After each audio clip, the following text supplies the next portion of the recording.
Grande abraço, amigos da Sistec. Estamos chegando mais uma vez para o TJS. Eu sou o Kleber Duval e anuncio agora para vocês os destaques desta edição. Bombeiros militares continuam buscas para localizar vítima de afogamento em Raul Soares. Polícia Civil apreende mais 2 armas de suspeito de efetuar disparos em motel. Grupo de resgate Inhapim retoma atividades após 3 anos. Caratinga dá adeus a Jairo da Boca Fresca. Polícia Civil conclui inquérito sobre incêndio em automóvel em Ponte Nova. Motivo foi vingança. Prejuízo de R$140 mil. Empresário tem relógio Rolex roubado em shopping da Grande BH. Estes e outros assuntos no TJS que está começando.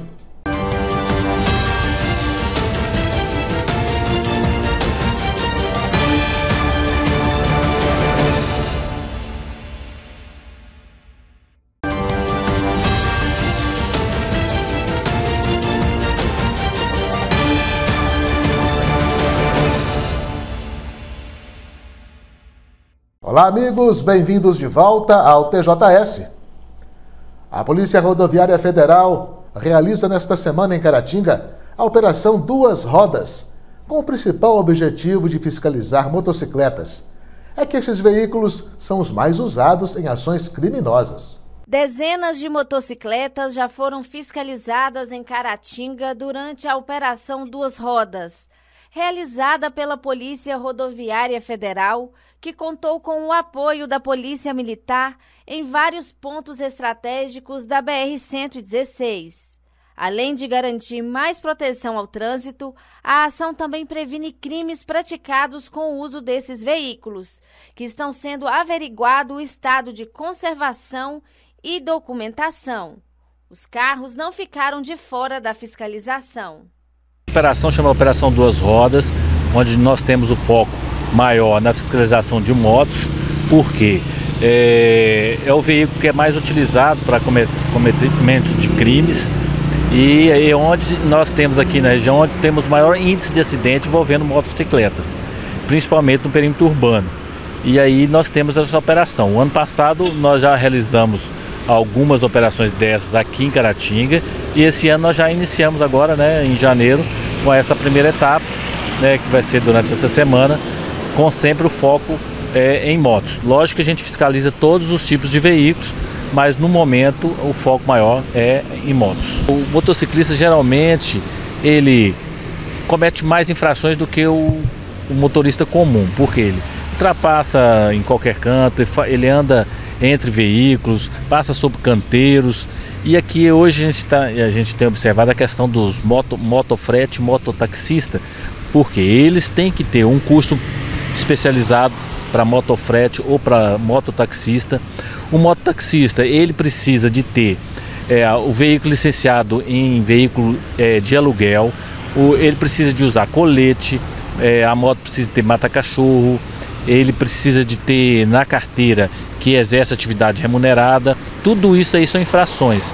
E aqui a gente vê muitas pessoas, a gente está constatando que tem muitas pessoas usando de moto para fazer motofrete ou mototáxi sem estar licenciado, sem estar adequadamente apto para fazer aquela atividade. Às vezes as pessoas ficam chateadas de ver o trabalho da polícia, mas a gente sempre está com o intuito de evitar os crimes. Então é através das nossas ações repressivas, de fiscalização, vai reprimir as pessoas que têm a tendência ao cometimento de crimes. Então essa fiscalização a gente inibe as ações, e hoje nós tivemos a colaboração da Polícia Militar, que está nos auxiliando aqui nas vias laterais, onde que porventura algum incauto, algum infrator pudesse tentar evadir da fiscalização, e está sendo positivo para nós essa colaboração da Polícia Militar. A A fiscalização tirou de circulação veículos irregulares com licenciamento vencido e condutores sem carteira de habilitação.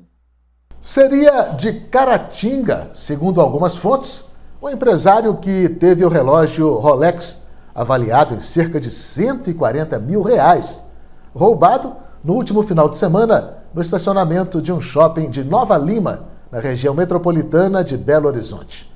Câmeras de vigilância mostram quando o ladrão, que parecia seguir o empresário, estaciona sua moto e vai em direção à vítima, que esperava a chegada do elevador. Pouco depois aparece a imagem do criminoso saindo com o relógio e fugindo na mesma moto, uma Honda azul. Ele estaria armado. O empresário de 58 anos não teve o nome revelado. O caso continua em investigação. Como informado anteriormente, na última segunda-feira, 23, a Polícia Civil cumpriu o mandado de busca e apreensão no Morro Caratinga, que resultou na apreensão de armas de fogo e grande quantidade de munição. O suspeito de ser o dono do arsenal, que possuía registro de CAC, colecionador, atirador esportivo e caçador, havia sido preso durante a madrugada do mesmo dia, após se recusar a pagar a conta de um motel e, em seguida, efetuar um disparo de arma de fogo no local. O homem, que não estava colaborando com a polícia, acabou entregando nesta terça-feira mais 2 armas de fogo que estavam em sua posse e que não haviam sido localizadas durante o cumprimento do mandado de busca na casa dele. Após cumprimento do mandado de busca e apreensão na casa do suspeito, na rua Vanderlei de Souza, na tarde desta segunda-feira, em que foram apreendidas 5 armas de fogo e centenas de munições, a Polícia Civil continuou investigando o caso em conjunto com a Polícia Federal e o Exército. Durante essas investigações, foi apurado que o homem possuía mais 2 armas de fogo, que não haviam sido encontradas durante as primeiras buscas. Na quarta-feira, 24, o investigado foi intimado a comparecer à delegacia e acabou concordando em entregar as 2 pistolas, sendo uma Imbel calibre 9mm e a outra uma Taurus calibre 45. A apreensão foi formalizada e outro inquérito aberto. O suspeito poderá responder também por crime de posse ilegal de arma de fogo. Com as informações colhidas até o momento, ficou constatado que o investigado possui em seu acervo 7 armas de fogo, 3 carabinas calibre 22, uma pistola calibre 380, 2 pistolas calibre 9mm e uma pistola calibre 45, bem como equipamento para recarga de munições. A arma de fogo, munições e o restante dos equipamentos referentes à recarga foram apreendidos. Veja a seguir: bombeiros militares continuam buscas para localizar vítima de afogamento em Raul Soares.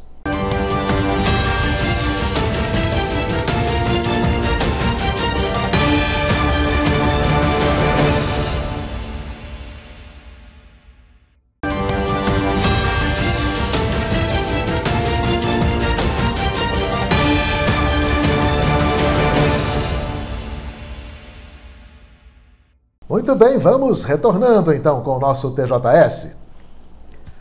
No final da tarde desta terça-feira, 24, o Corpo de Bombeiros Militar de Caratinga foi acionado para atender uma ocorrência de afogamento na vizinha Raul Soares. A vítima não foi encontrada e nesta quarta-feira os militares retornaram ao local para dar sequência às buscas. Os bombeiros foram acionados pela comunidade para prestar socorro a um homem que teria caído dentro de um rio na área urbana de Raul Soares.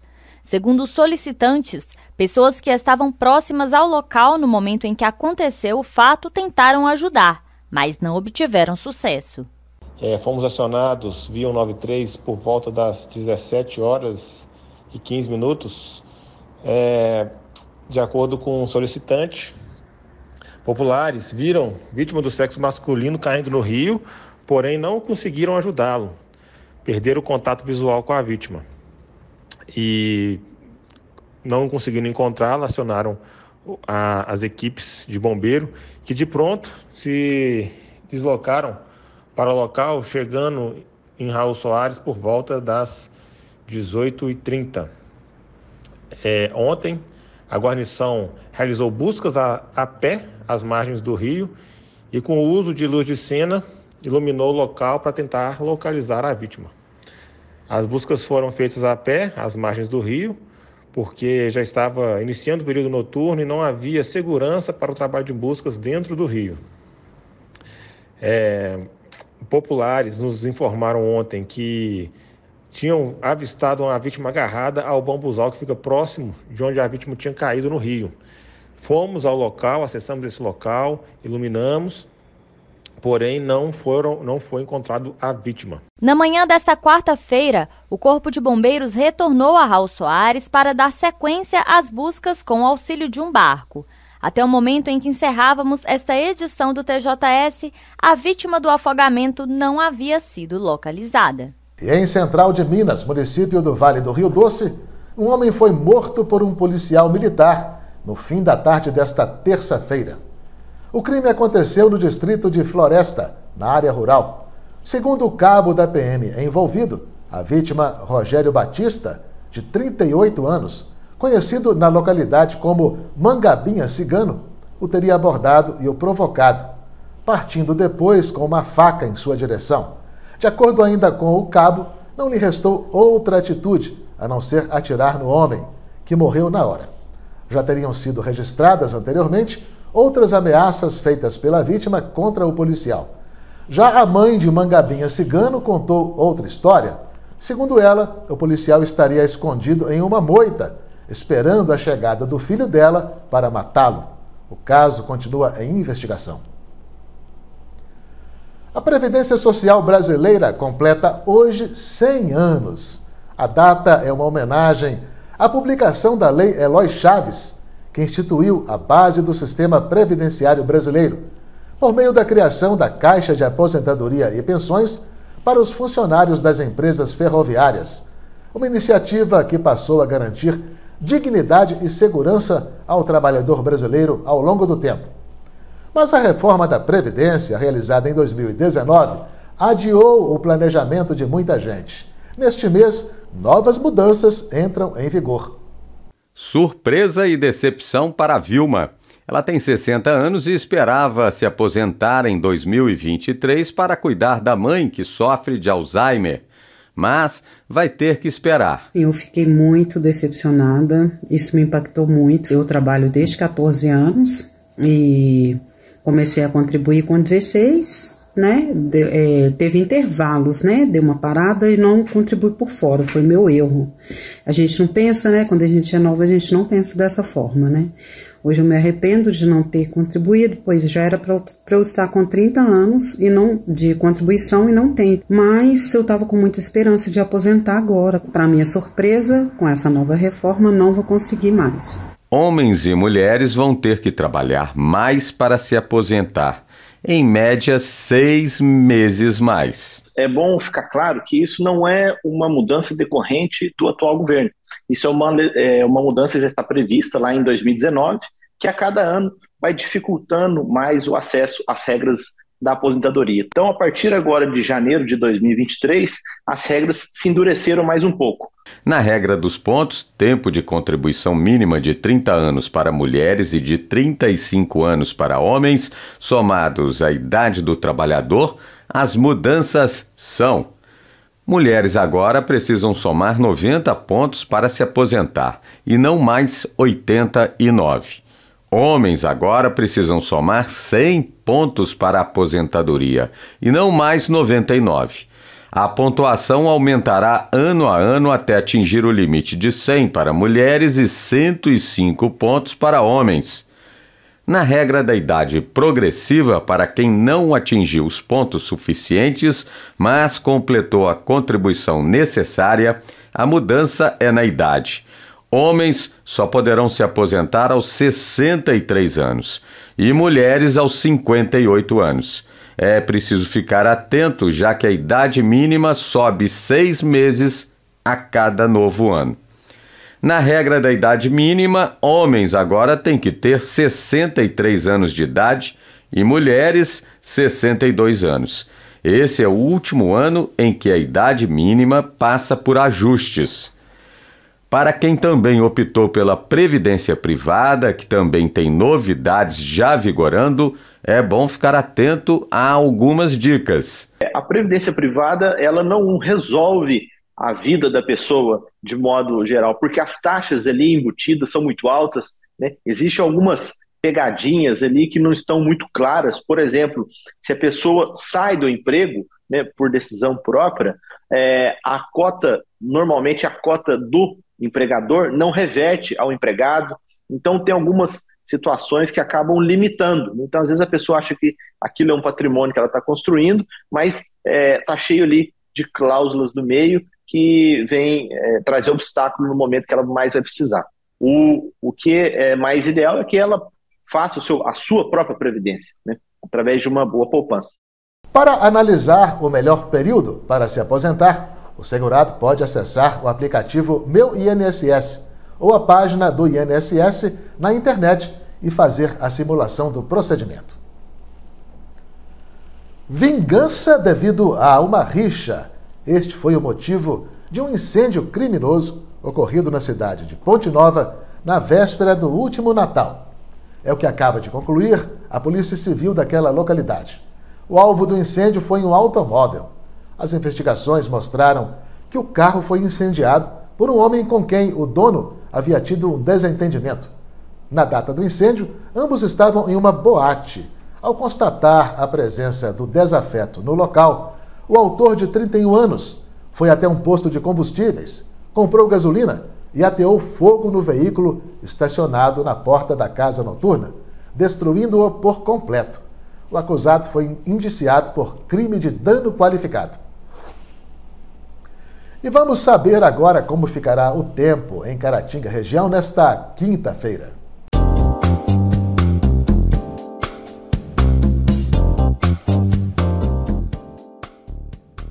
De acordo com o site Clima Tempo, a previsão para esta quinta-feira é sol com muitas nuvens durante o dia, períodos de nublado com chuva a qualquer hora. Em Ipatinga, a mínima deve atingir os 24 graus e a máxima 29 graus. Em Piedade de Caratinga, os termômetros devem variar entre 21 graus e 27 graus. Já em Bom Jesus do Galho, as temperaturas devem ficar entre 21 graus e 28 graus.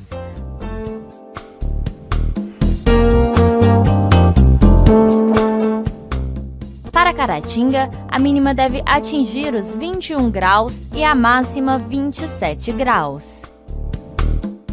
E veja a seguir, Grupo de Resgate de Inhapim retoma atividades após 3 anos.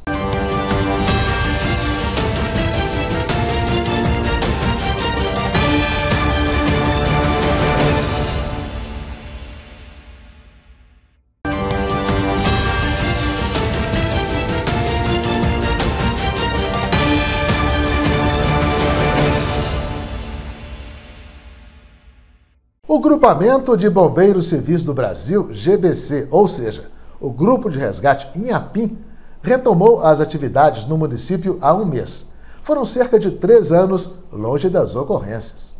O Grupo de Resgate Inhapim já atendeu diversas ocorrências durante este mês de retomada dos trabalhos naquela região.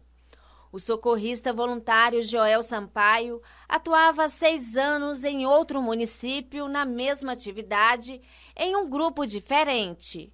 Agora está como coordenador operacional em Inhapim. O resgate em Inhapim é composto pelos 2 socorristas, Joel e a esposa Ione Teixeira. O grupo de resgate é voluntário, por isso depende de doações de empresas e da população para se manter ativo e realizar compras de equipamentos para seus atendimentos. Joel diz ser esta a primeira vez que atua em Inhapim. Ele não mede esforços para ajudar a comunidade que tão bem o acolheu. O pessoal da diretoria do GBC aqui de Inhapim tomou ciência do trabalho exercido por mim e minha esposa, também então coordenadora daqui. A gente fizemos uma reunião e através da reunião feita com a diretoria do GBC, nós entendemos que seria bacana fazer essa integração, né, da gente estar vindo para cá, para que fosse tomado, né, o trabalho voluntário de resgate, socorro aqui na cidade novamente. E desde então que foi decidido assim, nós começamos o trabalho aqui. Até então, parcerias privadas, né? E nessa busca nós encontramos duas pessoas, né? O Glauber, que trabalha no hospital, e o Márcio, que é administrador do Inhapim Notícias, que nos colocaram em contato com as pessoas que teriam possibilidade de estar nos ajudando. E a partir daí nós criamos, né, grupos aí do resgate, onde que as pessoas tomaram ciência do trabalho nosso aí, e neste grupo nós fomos pedindo doações do que a gente necessitava para montar a base, né? E graças a Deus fomos apoiados bastante pela população, né? Recebemos toda a ajuda aí, e nesse processo de ajuda a gente conseguiu, né, cama, fogão, utensílios domésticos, mantimentos, e também conseguimos ajuda financeira para estar comprando os materiais, né? A prancha, os materiais de primeiros socorros. E não foi um trabalho fácil, foi um trabalho difícil, porque nós éramos novos aqui na cidade e o pessoal deu um voto de confiança muito importante para a gente, principalmente o voto financeiro, né? Na qual eu prestei conta de tudo que para todos os grupos, né, nossos aí, para os administradores, de quanto que foi gasto, do que foi gasto, o que foi comprado, né? Na intenção de estar sendo honesto e de um agradecimento e respeito para as pessoas que doaram para a gente. De acordo com Joel, o grupo de resgate atende a região de Inhapim e a outras localidades que necessitarem. Nós temos conhecimentos e noções da maioria dos serviços da área de socorro, resgate e combate a incêndio. Porém, como nós somos uma unidade voluntária, nós não disponibilizamos de todos os equipamentos que são necessários para que o serviço seja feito com eficácia e segurança em todas as áreas. Então nós temos que trabalhar com o que a gente tem, e em a maioria das vezes, dependendo do grau de dificuldade, a gente faz o acionamento dos bombeiros militares por eles disponibilizarem, né, de muita experiência e também dos materiais necessários. Mas o básico nosso hoje seria atendimento a acidente de carro, acidente de moto, acidente de trabalho, né? O básico seria isso aí, princípio de infarto, princípio de derrame, afogamento, né? E no mais, engasgo também a gente atende. Seria o básico, seria isso aí, com o material que a gente tem hoje, né? Como eu disse, o trabalho ser voluntário, nós temos um problema muito grande com relação ao combustível, né? O nosso vilão da base é o combustível, né? Nós delimitamos, devido a ter outras unidades de resgate aqui também na região, um limite pré-estabelecido, não é uma regra, né? Mas a gente tenta manter entre Inhapim e Caratinga, né? Inhapim e Dom Cavate e Inhapim e Apu, né? Dentro dessa região, incluindo a zona rural também, das regiões todas. E o que passa disso, a gente vai, se for um caso de extrema necessidade, a gente vai, mas a gente já começa a passar um pouco de aperto por falta, né, devidamente do combustível mesmo. O trabalho dos socorristas é limitado devido à falta de alguns equipamentos. Dependendo de certas situações, eles podem precisar acionar os bombeiros militares. O Corpo de Bombeiros Militar de Caratinga é uma instituição de grande respeito, de grande porte, de caráter indiscutível, e dizer que o nosso trabalho aqui na região, como socorristas, né, o pessoal tem o digo popular de nos chamar de bombeiros, mas na realidade nós somos resgatistas ou socorristas, né? Deixar o nosso agradecimento pelo apoio que eles têm nos dado e dizer que a nossa intenção é somar com eles, né? Nós estamos aí pronto para ajudá-los a qualquer hora, a qualquer momento, né? E agregar valores, né, do trabalho deles ao nosso, a experiência também. Nosso trabalho, para o trabalho do bombeiro militar, é que a nossa missão, se a ocorrência for mais próxima de nós vamos para o local, fazemos os procedimentos iniciais. Se a ocorrência puder ser resolvida com os nossos materiais e com o que nós temos ali no momento, nós resolvemos e passamos a situação para eles. Caso contrário, a gente faz o que for possível na cena e aguarda a chegada dos militares com os demais equipamentos necessários para a conclusão da ocorrência.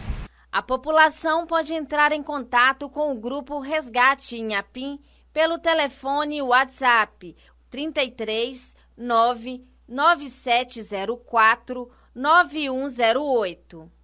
E no início da noite desta terça-feira, 24, 2 indivíduos tentaram roubar uma casa lotérica na rua Deputado Dênio Moreira de Carvalho, no bairro Santa Cruz, em Caratinga. Até uma marreta foi usada na ação criminosa. Segundo informado, um dos indivíduos teria tentado quebrar o vidro de proteção de um dos caixas com uma marreta. Primeiro, só esclarecendo essa questão do crime contra o patrimônio, como os autores não foram localizados, nós não tivemos prisão ainda de pessoas ligadas a esse delito, nós não podemos inferir qual era de fato a intenção dessas pessoas. Apesar de que possa parecer um pouco lógico, nós não podemos trabalhar de acordo com a legislação brasileira de uma forma danosa em relação aos autores. Esclarecendo o fato, o que aconteceu na verdade foi que ontem, por volta das 18 horas e 20 minutos, a Polícia Militar foi acionada dando conta de que 2 indivíduos chegaram em uma lotérica e danificaram um dos vidros que dá acesso aos caixas. De posse aí dessas informações, equipes deslocaram até o local, onde foi averiguado que primeiro chega um indivíduo com uma marreta, a qual foi até apreendida posteriormente, efetua 3 golpes contra o vidro, onde estava o caixa, onde estava um atendente. Nesse momento, 2 pessoas que estavam na lotérica saem correndo do local. A princípio não é falado nada por essas pessoas, e após esses 3 golpes que ele efetuou e não obtendo êxito ali em quebrar o vidro, o segundo indivíduo que chega, ele chama ele para ir embora. Vambora, e rapidamente eles saem. Num primeiro momento, um se desloca em uma direção, o outro vai em direção ao ponto que eles vieram. Antes do fato, eles estacionaram uma motocicleta de cor vermelha, uma Honda CG de cor vermelha, próxima à entrada da rua João Cavato Sobrinho. Um deles vai nessa direção e o outro vai na direção contrária, como se fosse descer a Santa Cruz sentido Igreja Conceição. Posteriormente, eles se encontram e os 2 descem de motocicleta. A polícia conseguiu localizar uma motocicleta com as mesmas características da que foi utilizada na fuga e a marreta. Imediatamente foi realizada o que nós chamamos de Operação Cerco e Bloqueio, e foram fechados diversos pontos em que nós conhecemos aí como rota de fuga. Comumente também nós chamamos aí de algumas linhas de acesso, algumas estradas, algumas rotas que nós já conhecemos. E dentre essas rotas foi localizada a motocicleta próxima ao cemitério municipal. Verificada a placa dessa motocicleta, constou-se que ela foi furtada em meados desse mês. Aliás, ela foi roubada em meados desse mês, na zona rural de Caratinga, e, portanto, foi recuperada durante a ação. Bem possível que tenha sido a motocicleta utilizada pelos autores, guardadas as semelhanças dos 2 veículos. A polícia segue em diligências para localizar os suspeitos. Com algumas imagens a respeito desse fato, dentre elas trabalhando algumas características físicas e tentando outras formas aí de chegarmos a alguns elementos de prova para poder repassar isso para a Polícia Civil. Há uma concentração muito grande de movimento a partir das 17h30, que são pessoas saindo dos comércios em geral e deslocando para os seus lares. Hoje a Santa Cruz certamente é um dos maiores polos de fornecimento de mão de obra para o comércio em geral de Caratinga. Diante disso, é bem provável que realmente alguém tenha visto ou tenha se encontrado com aquelas pessoas, tendo em vista que em alguns momentos é possível perceber por imagem que eles estavam com as viseiras levantadas. E quem conhece uma pessoa consegue reconhecer. Então contamos com essa colaboração, sim. Para denunciar, basta ligar gratuitamente para o número 181. Um homem foi preso nesta terça-feira em Ipatinga, no Vale do Aço, acusado de estupro de uma jovem e de constrangimento ilegal contra 2 menores de idade. Segundo a Delegacia da Mulher da localidade, o indivíduo, em um automóvel, abordava as vítimas próximo a colégios públicos, especialmente aquelas que pareciam menores de idade, pedindo-lhes informações. Depois oferecia carona a elas, uma garota de 18 anos, que aceitou a carona e ainda tomou um suco oferecido pelo homem, acabou sedada, estuprada e depois abandonada em um local isolado. O abusador foi reconhecido pelas vítimas e capturado após a justiça ter expedido contra ele um mandado de prisão preventiva. Caratinga despediu-se nesta quarta-feira do conhecido empresário Jairo Majeste Pimentel, que morreu nesta terça-feira em Carangola, onde se restabelecia de um procedimento de cateterismo. Jairo, junto com sua esposa Vilma, era proprietário da tradicional sorveteria e lanchonete Boca Fresca, localizada na Praça Cesário Alvim, em Caratinga. Ele se preparava para retornar à cidade após o cateterismo, quando sofreu um infarto. Jairo foi sepultado no cemitério de São João Batista, em Caratinga, na tarde desta quarta-feira. À família enlutada, os sinceros pêsames do Sistema Caratinga de Comunicação. Estamos encerrando esta edição do TJS. Obrigado por sua companhia. Um abraço a todos e até a próxima.